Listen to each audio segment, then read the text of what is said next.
नमस्कार। Last lecture में हम लोग प्रॉपर्टीज ऑफ चार्ज ये टॉपिक रीड आउट कर रहे थे। Properties of charge, okay. तो हमने लास्ट टर्न पे चार्ज की कुछ प्रॉपर्टीज को समझ लिया था, जैसे चार्ज एक स्केलर क्वांटिटी है, उसकी एसआई यूनिट कूलम है। चार्ज का स्मॉलेस्ट यूनिट फ्रैंकलिन है या स्टैट कूलम, और लार्जेस्ट यूनिट जो है वो फेराडे है। चार्ज जो है वो एक इलेक्ट्रॉन पर या चार्ज एक प्रोटॉन पर न्यूमेरिकली इक्वल होते हैं। हालांकि इलेक्ट्रॉन का चार्ज नेगेटिव और प्रोटॉन का चार्ज पॉजिटिव है, लेकिन उसकी न्यूमेरिकल वैल्यू E से डिनोट की जाती है, और E की वैल्यू 1.60218 इंटू 10⁻19 कूलम के इक्वल होती है। फिर हमने ये भी स्टडी किया था लास्ट टर्न पे कि चार्ज कंजर्व्ड रहता है, यानी कोई केमिकल रिएक्शन हो या कोई फिजिकल चेंज हो या किसी प्रकार की न्यूक्लियर रिएक्शन भी हो, तो इन सभी प्रकार के प्रोसेसेस में जो नेट टोटल चार्ज वैल्यू है बिफोर द चेंज और आफ्टर द चेंज, वो दोनों नेट चार्ज इक्वल होता है। हालांकि चार्ज पार्टिकल्स क्रिएट हो सकते हैं या डिस्ट्रॉय हो सकते हैं। उसका एक एग्जांपल यह था कि न्यूक्लियर रिएक्शंस में कई बार एक न्यूट्रॉन टूट के बनता है एक प्रोटॉन और एक इलेक्ट्रॉन।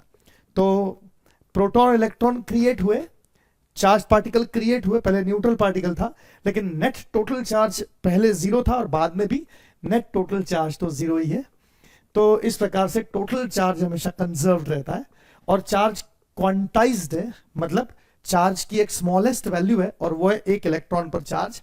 और कल इसका एक्सप्लेनेशन भी दिया था कि चूंकि चार्ज का ट्रांसफर ये इलेक्ट्रॉन के ट्रांसफर की वजह से होता है, पॉजिटिव चार्ज भी क्रिएट होने का कारण है इलेक्ट्रॉन की डेफिशिएंसी, इलेक्ट्रॉन चले जाना, और नेगेटिव चार्ज के क्रिएट होने का रीजन है इलेक्ट्रॉन की एक्सेस, इलेक्ट्रॉन आ जाना। तो इलेक्ट्रॉन के ट्रांसफर की वजह से ही चार्ज ऑब्जेक्ट्स पर आते हैं, और इसलिए एक इलेक्ट्रॉन ट्रांसफर हो सकता है या 2 या 3 या 4 या 10, कभी भी 10.5 इलेक्ट्रॉन, 10.5 इलेक्ट्रॉन, 10.7 इलेक्ट्रॉन, 2.3 इलेक्ट्रॉन ऐसे ट्रांसफर नहीं हो सकते। या तो 2 हो सकते हैं या तो 3 हो सकते हैं। तो इसलिए चार्ज क्वांटाइज्ड है, और इसलिए क्वांटाइजेशन ऑफ चार्ज में हम लिखते हैं Q बराबर NE। तो ये Q बराबर NE वाला कॉन्सेप्ट भी लास्ट टर्म पे हमने समझ लिया था, राइट। तो अब हम अगले कॉन्सेप्ट पर आते हैं, आज के कॉन्सेप्ट पर आते हैं और चेक करते हैं कि पॉइंट नंबर 5 में हम कौन सी प्रॉपर्टी की बात कर रहे हैं।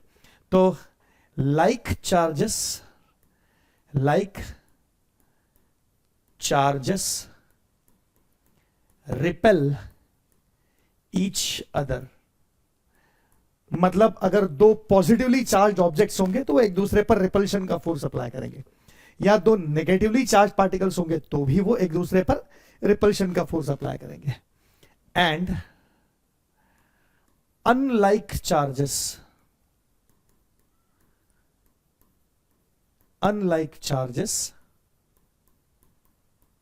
Attract each other.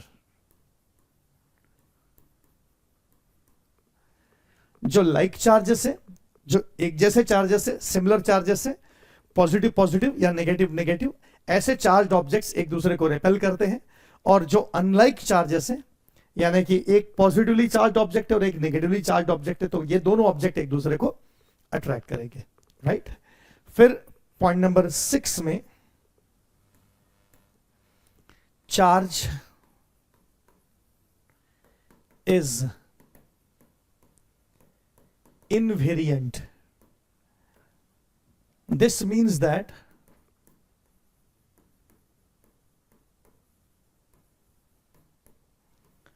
amount of charge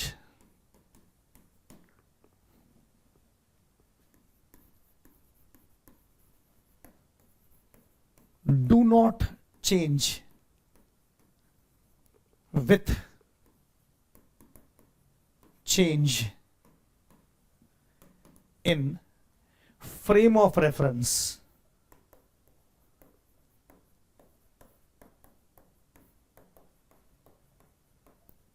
of observer। किसी ऑब्जर्वर के स्टेशनरी होने पर, प्लेटफॉर्म पर खड़े होने पर, किसी चार्ज ऑब्जेक्ट की चार्ज वैल्यू और किसी ऑब्जर्वर के ट्रेन में बैठकर सफर करने से उस चार्ज ऑब्जेक्ट की चार्ज वैल्यू में कोई डिफरेंस फील नहीं होगा। यानी अगर ऑब्जर्वर स्टेशनरी है अर्थ के रेफरेंस में या मूविंग है अर्थ के रेफरेंस में, इससे चार्ज की न्यूमेरिकल वैल्यू, चार्ज की नेचर पर कोई इंपैक्ट नहीं पड़ता है। तो चार्ज इनवेरिएंट है, मतलब फ्रेम ऑफ रेफरेंस पे डिपेंड नहीं करता है। हाँ, एक बात जरूर है कि चार्ज अगर एक्सेलरेटेड है तो वो एनर्जी को रेडिएट करता है। Accelerated charges always radiate energy. Accelerated charged particles always radiate energy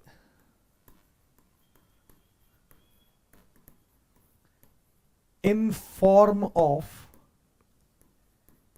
electromagnetic waves। इसके बारे में हम आगे के चैप्टर्स में सीखने वाले हैं। बहुत मजेदार सी बातें इसके साथ जुड़ी हुई है, वो हमको आगे सीखने का अनुभव आएगा। तो हम बात करेंगे कि जब भी चार्ज पार्टिकल्स एक्सेलरेटेड मोशन में होते हैं तो ऐसे चार्ज पार्टिकल्स हमेशा एनर्जी को इलेक्ट्रोमैग्नेटिक वेव्स के फॉर्म में अपने से बाहर फेंकते हैं, रेडिएट करते हैं। तो ये चार्ज पार्टिकल्स की प्रॉपर्टी है, चार्जेस की ये प्रॉपर्टीज है जो हमने अभी डिस्कस की। Right, okay okay. तो अब बच्चों, चार्ज को मेजर करने के लिए एक इंस्ट्रूमेंट जो एनसीईआरटी में जिसका जिक्र दिया हुआ है, उस इंस्ट्रूमेंट पर विचार करने जा रहे हैं, बात करने जा रहे हैं। चार्ज से रिलेटेड एक इंस्ट्रूमेंट, इस इंस्ट्रूमेंट का नाम है बच्चों गोल्ड लीफ इलेक्ट्रोस्कोप। ये चार्ज के डिटेक्शन, मतलब एक ऑब्जेक्ट चार्ज है या नहीं है उसको समझने का ये इंस्ट्रूमेंट जो है वो फायदा देता है। इस इंस्ट्रूमेंट से हम समझ सकते हैं कि कोई ऑब्जेक्ट चार्ज्ड है या चार्ज नहीं है। तो इस इंस्ट्रूमेंट के बारे में हम कुछ वीडियोस पहले देख लेते हैं जिससे हमको कुछ बातें समझ में आ जाए। ओके, तो जरा इस वीडियो को अपन चेक करते हैं।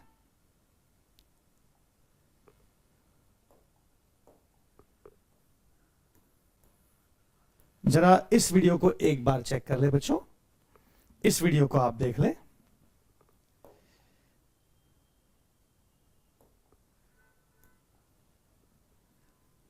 Yes. This is a gold leaf electroscope. It's got a piece of metal up here, and that's connected down to a metal piece. ये बच्चों एक गोल्ड लीफ इलेक्ट्रोस्कोप है। ये है गोल्ड लीफ, देखो ये गोल्ड की लीफ है जो मूव कर रही है, आपको नजर आ रहा है? ठीक है, ये इस प्रकार का एक इंस्ट्रूमेंट है। देखिए ये ऊपर वाला जो है ना, ये एक मेटल का नॉब है, उसके साथ में एक रॉड जुड़ी हुई है और एक गोल्ड की लीफ है। राइट, तो गोल्ड की लीफ, सोने से बनी हुई एक लीफ, लीफ मतलब पतली सी चादर समझ लो, छोटी सी। एल्यूमिनियम फॉइल कैसे होती है, बस वैसे ही है ना। और चारों तरफ से ग्लास से इसको ढक दिया जाता है ताकि हवा लग के डिस्टर्बेंस नहीं हो। और कोई चार्ज, देखो ये एक रगड़ के चार्ज क्रिएट कर रहा है प्लास्टिक रॉड में, और देखो ये डिफ्लेक्शन क्रिएट हुआ। तो ये डिफ्लेक्शन बता रहा है कि इसका मतलब वो जो ऑब्जेक्ट है वो चार्ज है। तो आप इसको अच्छी तरह से ऑब्जर्व कर ले, एक बार दोबारा ऑब्जर्व कर ले लगे तो। ये देखिए,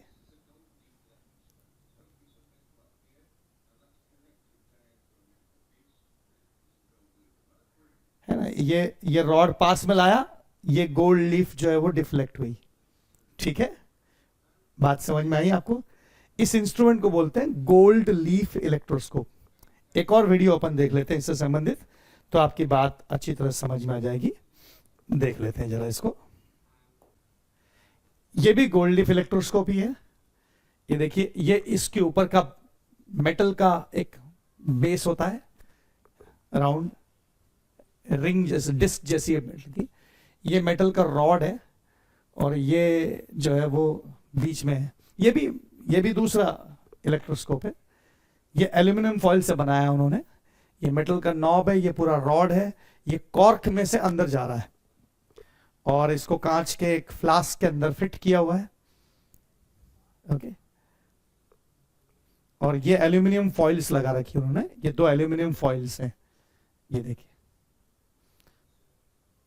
तो इस प्रकार से एल्यूमिनियम, मतलब कोई भी जरूरी नहीं है कि गोल्ड से ही बने, लेकिन अपने एनसीईआरटी में जो दिया हुआ है वो गोल्ड लीफ इलेक्ट्रोस्कोप दिया हुआ है। तो ये उन्होंने एल्यूमिनियम फॉइल से बनाया हुआ है इसको। ओके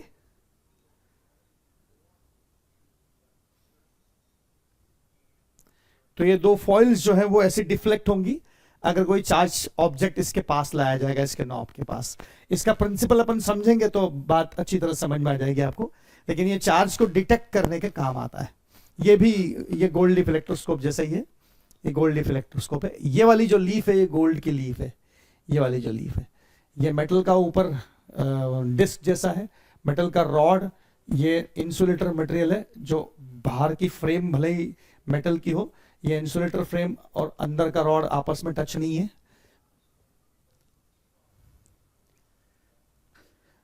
और ये डिफ्लेक्शन कितना हुआ है इसको नाप भी सकते हैं। ज्यादा चार्ज है तो ज्यादा डिफ्लेक्शन होगा, कम चार्ज है तो कम डिफ्लेक्शन होगा, इस प्रकार से।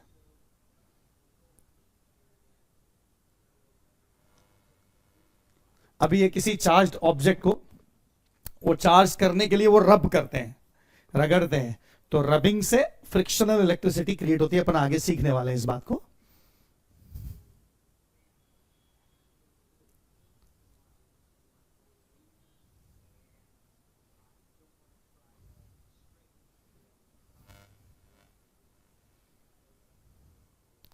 तो ये अभी एक रॉड को रब करेंगे और इसके पास लेकर आएंगे। ये देखिए ये रॉड है प्लस ये एबोनाइट का रॉड है और इसको सिल्क के कपड़े से ये रगड़ेंगे। तो ये इस रॉड को इस कपड़े से रगड़ने से क्या होगा, इलेक्ट्रॉन्स का ट्रांसफर होगा। ये अभी आगे अभी पढ़ने वाले हैं मेथड ऑफ चार्जिंग। तो इससे चार्ज क्रिएट हो, देखिए ये डिफ्लेक्ट हुई, ये वो पास में ला रहा है रॉड को, उसके जितना पास में ला रहा है वो डिफ्लेक्ट होती जा रही है। ये देखिए ये रॉड उसके पास पास लेकर आ रहा है, उस मेटल नॉब के पास लेकर आ रहा है, जितना पास लेके आ रहा है इसका डिफ्लेक्शन हो रहा है। तो इससे पता चलता है कि वो चार्ज हो चुका है वो रॉड। तो इस प्रकार से पता लग जाता है कि ये चार्ज है। ओके और ये उन्होंने टच कर दिया, इसको टच करने से ये परमानेंटली ये वाला भी इसका चार्ज इसमें ट्रांसफर हो गया। अब ट्रांसफर हो गया इसलिए वो एक पोजीशन पे अटक गई, क्योंकि अब इसमें एक नेट चार्ज की वैल्यू आ चुकी है इस ऊपर वाले डिस्क में। तो उस हिसाब से ये अभी ऐसा क्यों होता है उसी चीज को अपन समझेंगे, उसको अंडरस्टैंड करेंगे कि ऐसा क्यों होता है। तो ये गोल्ड लीफ इलेक्ट्रोस्कोप है बच्चों, ठीक है ना। ओके राइट, एक और वीडियो देख लेते हैं अपन तो और बात आपको थोड़ी समझ में आ जाएगी।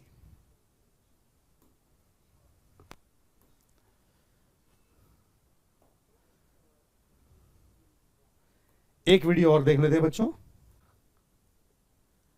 इस वाले वीडियो को भी एक बार देख ले आप।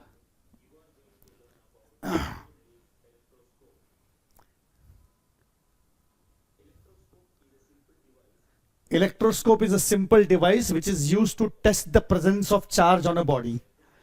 The gold leaf electroscope was developed in 1787 by a British scientist named Abraham Bennett.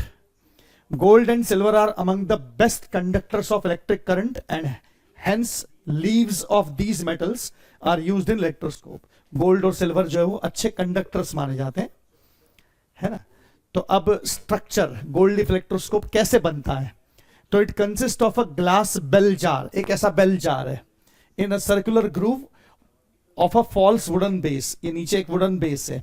A vertical brass rod, कोई भी मेटल, जरूरी नहीं कि ब्रास, लेकिन किसी मेटल का रॉड इंसर्ट करते हैं in the glass jar through a rubber cork, ये रबर कॉर्क है इसके थ्रू इंसर्ट किया है। The top of the brass rod has horizontal brass disc, ये मेटल की डिस्क है। 2 गोल्ड लीव्स आर सस्पेंडेड, ये 2 गोल्ड लीव्स है जिन्हें सस्पेंड किया हुआ है इस प्रकार से, राइट। अब ये ग्लास रॉड लिया है उन्होंने और इस ग्लास रॉड को वो सिल्क के कपड़े से रगड़ेंगे तो इसके ऊपर पॉजिटिव चार्ज आ जाएगा, है ना।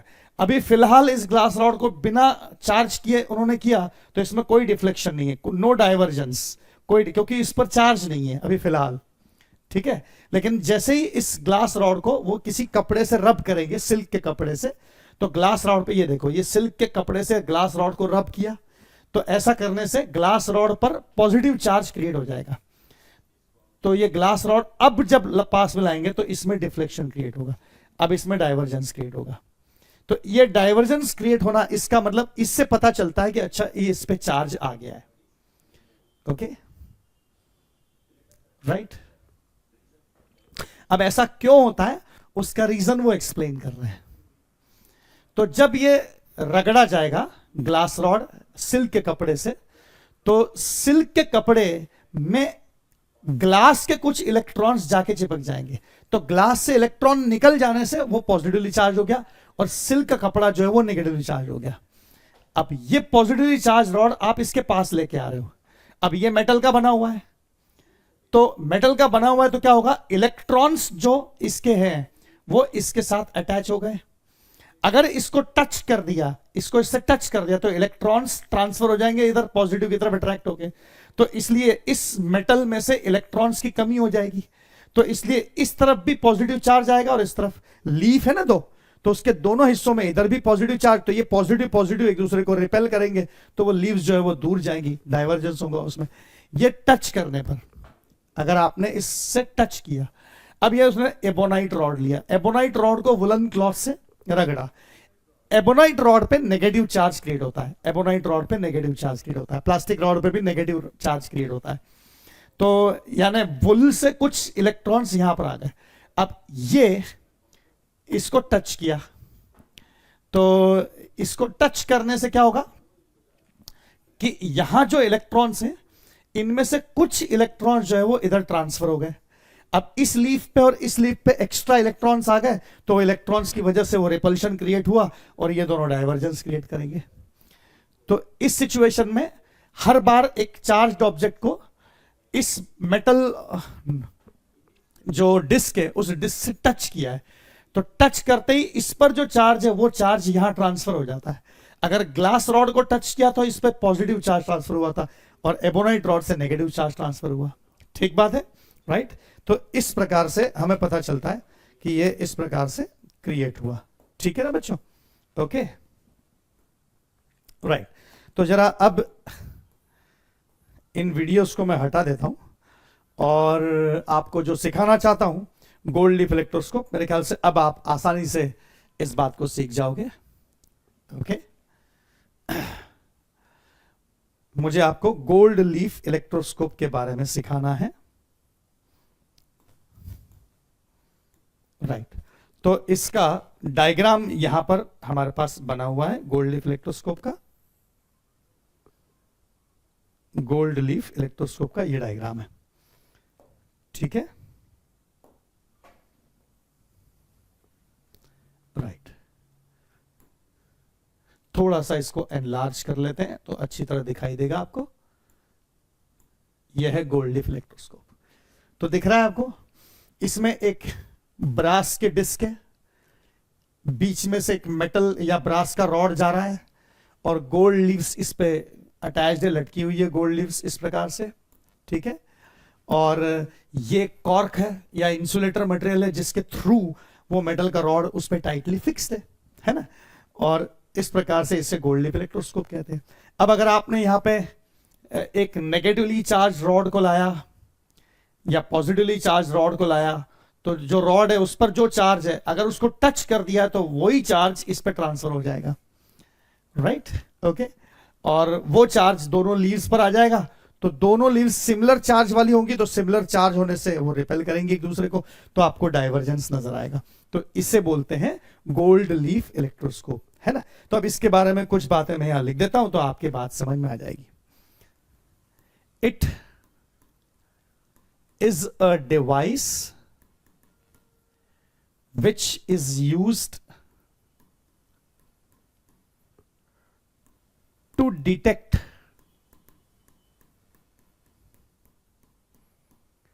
presence of charge on any object. किसी ऑब्जेक्ट पे चार्ज प्रेजेंट है या नहीं है, इस बात की पहचान करने के लिए गोल्ड लीफ इलेक्ट्रोस्कोप बनाया जाता है. ये इंस्ट्रूमेंट है. It consist of a bell jar of glass placed on insulator wooden plate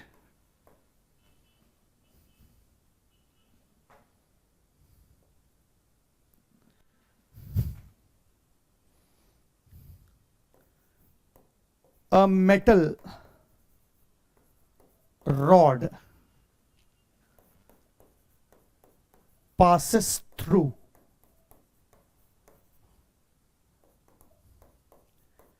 insulator cork has metallic disc at outside end and two gold leaves. मैंने 2 गोल्ड लीव्स लिखा है, लेकिन जो आपने वीडियो में देखा था उसमें एक ही गोल्ड की पत्ती थी, तो कम सोने में काम हो गया, सोना महंगा है ना। बाकी तो एक मेटल की रॉड थी और उसके जस्ट पास में उन्होंने एक मेटल की गोल्ड की लीफ अटैच कर दी थी। तो इस पर और इस पर सेम चार्ज आएगा, तो ये गोल्ड की लीफ पतली सी होती है, लीफ मतलब वर्क बोलते हैं अपन जिसको। पान खाते हैं तो पान के ऊपर चांदी का वर्क लगाते हैं ना, तो ऐसे या मिठाइयों के ऊपर वर्क होता है, बस वो उसको फॉइल बोलते हैं। इतनी पतली होती है वो, तो इतनी पतली होने से वो ऐसी मुड़ जाती है गोल्ड फॉइल, तो वो रिपेल्शन की वजह से वो फॉइल, उसमें एक ही फॉइल है, यहां पर मैंने 2 लिखा है, तो डिपेंड करता है अलग अलग कंस्ट्रक्शन के ऊपर। A metal rod passes through insulator cork, एक मेटल रॉड है जो इंसुलेटर कॉर्क के बीचों बीच में से पास हो रहा है। Has metallic disc at outside, तो उसके बाहर की तरफ मेटलिक डिस्क है, and 2 gold leaves at other end inside bell jar। ठीक है, तो when any charged object is brought near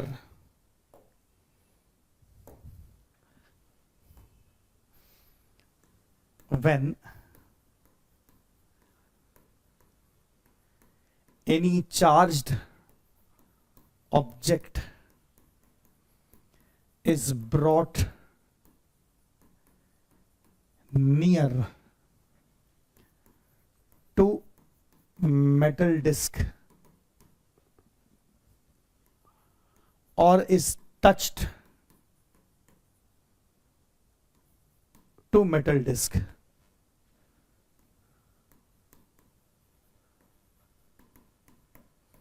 then leaves diverge showing presence of charged।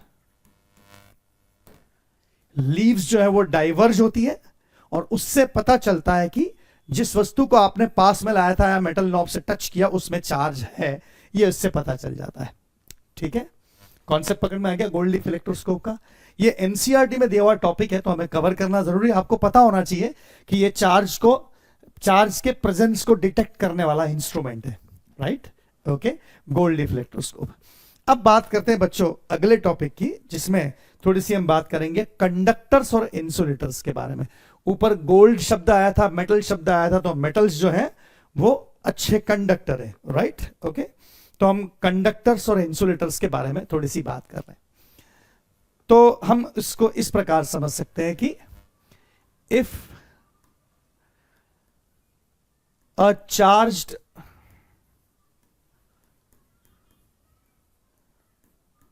plastic rod and an uncharged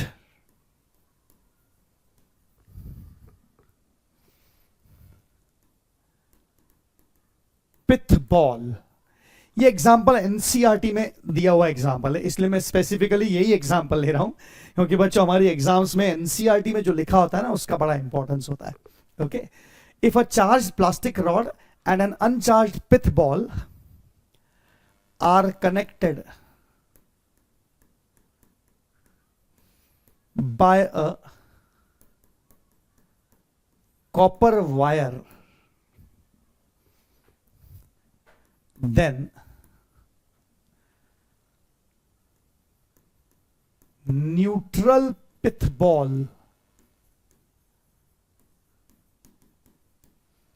after some time show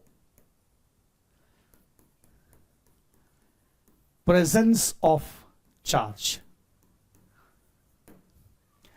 तो NCERT में ये बात clearly इस example में ऐसी बताई है कि अगर एक चार्ज्ड प्लास्टिक का रॉड है और आपके पास एक बॉल है जो पिथ मतलब सरकंडे का बना हुआ अगर आपके पास में एक छोटा सा बॉल है ना, और वो न्यूट्रल है, उस पर चार्ज नहीं है, राइट, और एक चार्ज प्लास्टिक रॉड है, इसके बीच में अगर आप तांबे की तार जोड़ दो तो थोड़े समय बाद ये जो पिथ बॉल है ये चार्ज होने का साइन देगा। मतलब आप इस पिथ बॉल को अब इलेक्ट्रोस्कोप, गोल्ड इलेक्ट्रोस्कोप के पास ले आओ तो उसकी लीव्स जो है वो डाइवर्जेंस दिखाएंगी, मतलब ये दिखाएगा कि इस पर चार्ज आ चुका है, right.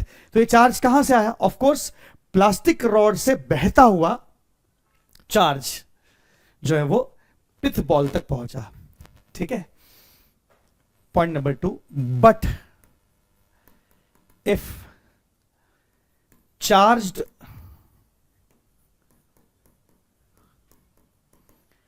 plastic rod and neutral pith ball are connected by nylon wire or rubber band, then pith ball show no sign of charging।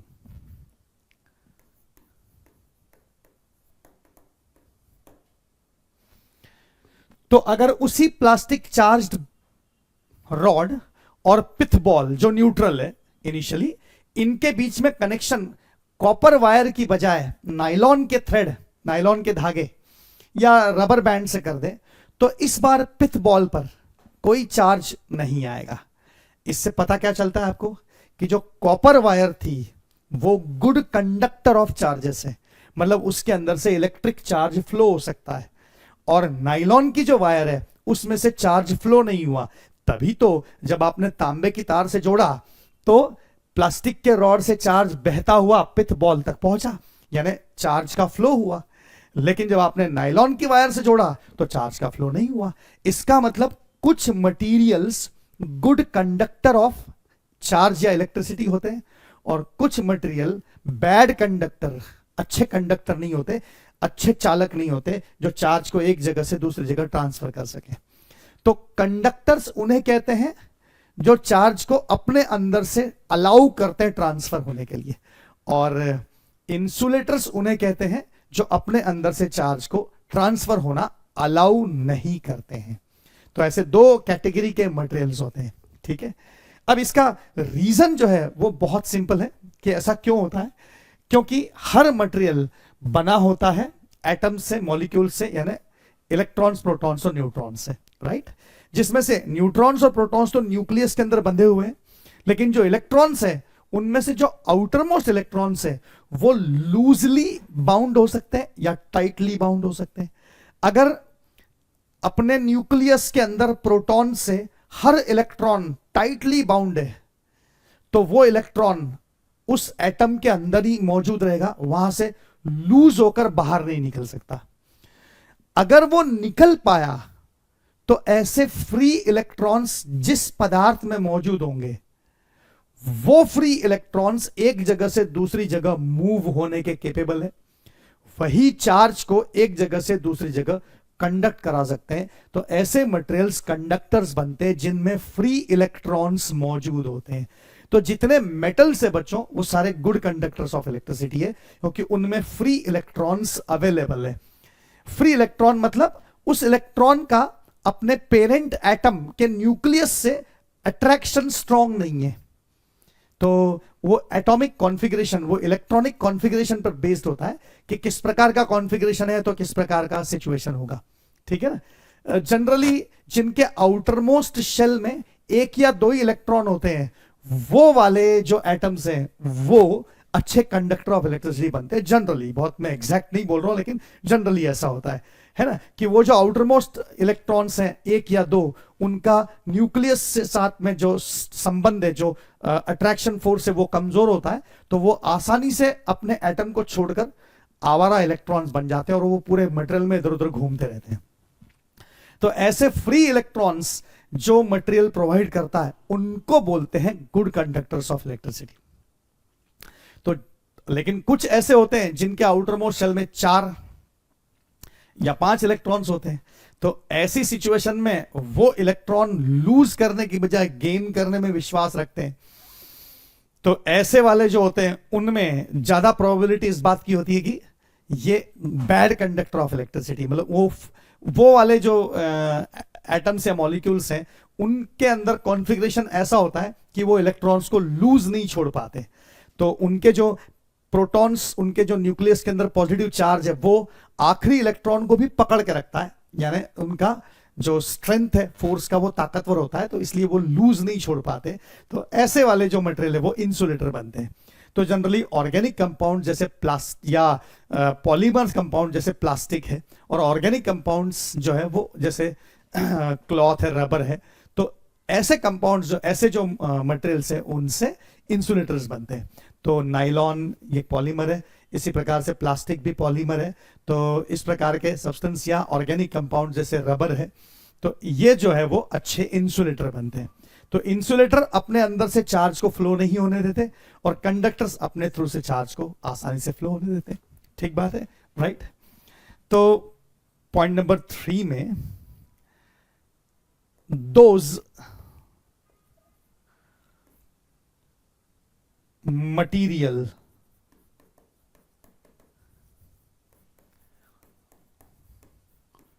through which charges can easily flow are called conductors.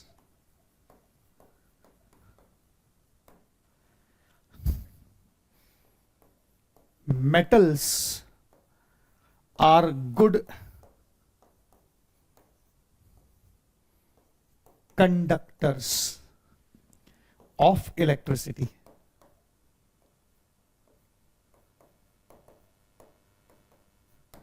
Okay, they contain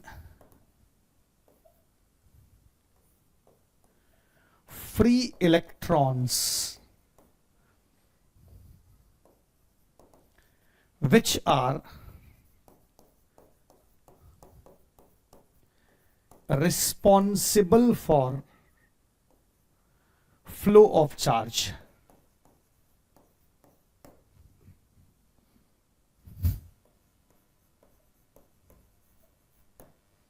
Okay, तो metals generally good conductors of electricity होते हैं, लेकिन those materials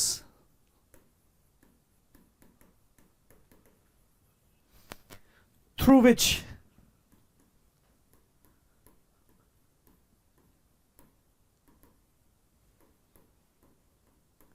charges can not flow are called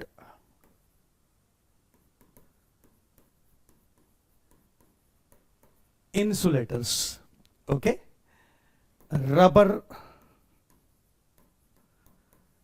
nylon, plastic are examples of insulators. ठीक है, they do not possess free electrons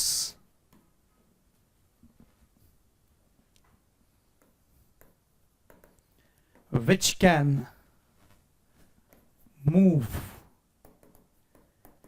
inside material easily. तो इनके पास में free electrons मौजूद नहीं होते, तो इनको इंसुलेटर मटेरियल्स कहते हैं. तो ये एक बड़ी सिंपल सी इंट्रोडक्शन दी है कंडक्टर्स और इंसुलेटर्स के बारे में, लेकिन काफी डिटेल में हम कंडक्टर्स, इंसुलेटर्स और एक तीसरी कैटेगरी भी होती है बच्चों, जो इसमें अभी इसमें शामिल नहीं किया है, लेकिन एनसीईआरटी में उसका जिक्र भी है और आपके कोर्स में एक्चुअली उसके ऊपर बेस्ड चैप्टर है, उसका नाम है सेमीकंडक्टर्स. ये बीच के होते हैं, ये न तो कंडक्टर्स की तरह इजी वे में चार्ज को अपने अंदर से फ्लो होने देते हैं और नहीं इंसुलेटर की तरह इतने रिजिड होते हैं कि कोई चार्ज फ्लो ही नहीं हो सकता. ये बीच के होते हैं, तो किसी कंडीशन में इनमें से चार्ज फ्लो हो सकता है. तो आपको तो सेमीकंडक्टर डिवाइसेस भी पढ़ने हैं. आगे एक चैप्टर आएगा इलेक्ट्रॉनिक्स में, सेमीकंडक्टर मॉडर्न फिजिक्स में, तो उसमें हम सेमीकंडक्टर्स की बात करने वाले. तो इसी चैप्टर में इलेक्ट्रोस्टैटिक्स में आगे कंडक्टर्स, इंसुलेटर्स और सेमीकंडक्टर्स के बारे में थोड़े से और डिटेल्स की बात भी हम करने वाले हैं. लेकिन अभी के लिए कंडक्टर्स और इंसुलेटर का सिंपल एक इंट्रोडक्शन दिया है, तो इतना काफी है.